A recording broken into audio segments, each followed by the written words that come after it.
A medium suitcase and one carry-on luggage. That's all I'm taking over to Sweden. And some people assume that that's living a small life, and I think it's the complete opposite. Downsizing before this move has taught me some things, and I think there might be a few that land with you as well. Hi, I'm Chris. I'm moving from Australia and a 3-bedroom house to Sweden and a 1-bedroom apartment, taking one suitcase and a carry-on. This isn't the first time I've had to think about what I actually need in my life, and here's what downsizing has taught me. So a while back, in my 30s, I lived in Germany, and it was also a 1-bedroom place. It was a fraction of the size of the house that I live in now. But there wasn't a time in that apartment that I actually missed anything. None of the actual material things that I had at home. I never said, I wish I had more. I was just too busy enjoying the life that I was building in another country. So that apartment raised a question that I've always carried with me. And that is, how much is genuinely needed and how much is there's just more space and you just fill it with stuff. So you don't have to move overseas like I am to test this. You can just live in a smaller space, whether that's an apartment room or a friend's spare bedroom, just for a short time, and see what you miss. You might be surprised with how little it is. I've had full sets of dishes all ready for a dinner party that I haven't thrown in a very, very long time. But I've kept those things thinking that this is who I am. But actually, now in my 50s, I've realised that's not who I am. I'm the person that we go out for dinner with. I'm not the person that's going to cook 8 people a meal. A lot of those items I'll be letting go.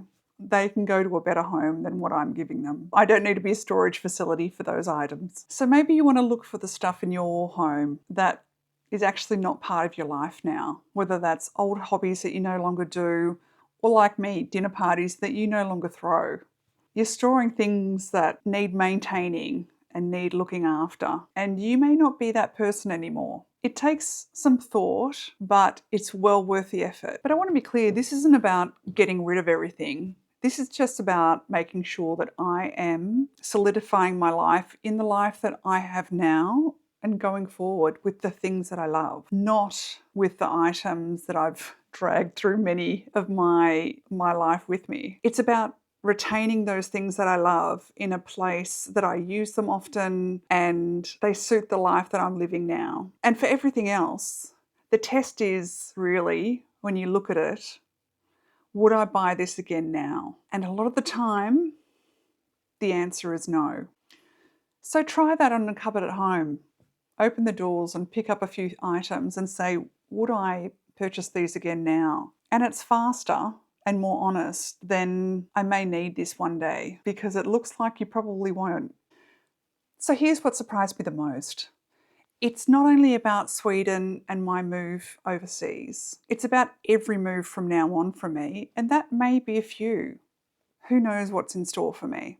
Because I'm only keeping what I truly love and what I want to move forward in my life with. So because of that, I've got many options. I can ask an external company to quickly come in and box everything up, and I know these are the things that I truly love. And yes, that is worth my money to move it. And there's no second guessing. Likewise, if a friend or family member wanted to help, it would be far quicker because I've already done all of the hard work and they know that this is truly what I want. So that's the real prize. It's not just a lighter suitcase now, it's a lighter life going forward. It means fewer things to manage, ensure, move, think about. More room in my life around the things that I truly love and that are about my life now, not what I thought they were years ago. So the fact is, decluttering once and doing it well, as in the Swedish death cleaning kind of way, is cheaper in time and energy than moving the same undecided pile of things every few years. And the future you is really going to thank you. So I'll be arriving in Sweden with almost nothing, but that's what I intend to do. And I also intend to buy very, very little. I know from experience that things don't make me happy, but experiences do. So I won't be buying a lot of stuff. I'm not interested in rebuilding a whole house on the other side of the globe with stuff. I'd rather spend that money and energy on a life to actually live there, not to be a storage facility. So before you buy something to fill a space, ask what you're really trying to fill. Is it the room or is it a feeling? Experience tells me that it tends to be, experiences tend to answer that better than objects do. So I think of everything in the maintenance terms of owning stuff, because every object you own is a small ongoing claim to your attention. Something to dust, something to store, something to move, something to think about. And add enough of those things up together, and what you've built isn't really a home full of memories, it's a maintenance contract. And it's on a version of your life that you've already outgrown. If this was useful, I'd love you to subscribe. And if you're downsizing before a big move or for any other reason, or if you're thinking about it, tell me which lesson you've learned in the comments.